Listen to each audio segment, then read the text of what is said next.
Candidates, क्या आप भी टीचिंग एग्ज़ाम की प्रिपरेशन कर रहे हैं और असेसमेंट में के टॉपिक में आप बहुत ज़्यादा कंफ्यूज हो जाते हैं और असेसमेंट फॉर लर्निंग और असेसमेंट ऑफ लर्निंग में आपको डिफरेंस नहीं समझ में आता है? तो आज मैं आपको बहुत इजी लैंग्वेज में ये क्लियर करने वाली हूँ कि assessment for learning, assessment of learning और असेसमेंट एज लर्निंग है क्या। तो आइए वीडियो स्टार्ट करते हैं।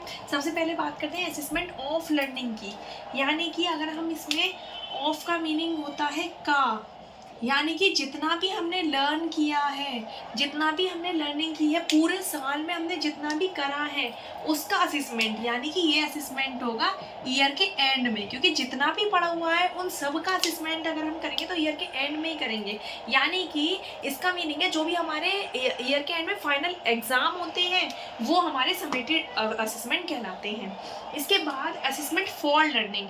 अब आप इसको लर्न कैसे करोगे, इसमें भी फॉर है असेसमेंट फॉर लर्निंग में, और इसको कहते हैं फॉर्मेटिव असेसमेंट। इसमें भी फॉर है और इसमें भी फॉर है। अब फॉर्मेटिव असेसमेंट होता है, फॉर होता है के लिए, यानी कि लर्निंग करने के लिए असेसमेंट। अब लर्निंग करने के लिए असेसमेंट यानी कि ये होता है ड्यूरिंग।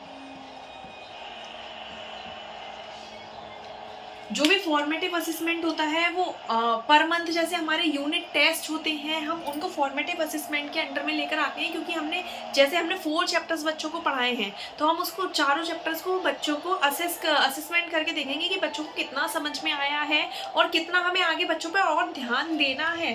तो लर्निंग करने के लिए जो असेसमेंट होता है उसे हम फॉर्मेटिव असेसमेंट होता है, ये ड्यूरिंग होता है।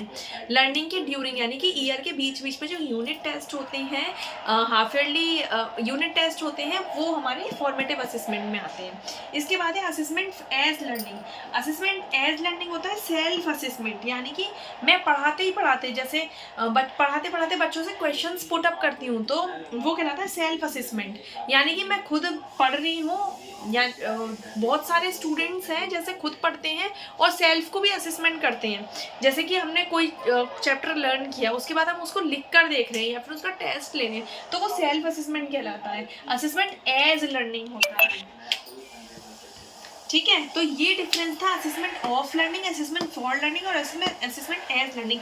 याद करना भी आसान है। फॉर के लिए आपको ऑफ के लिए आपको समेटिव असेसमेंट लगाना है, फॉर के लिए आपको फॉर्मेटिव लगाना है और एज के लिए आपको सेल्फ लगाना है।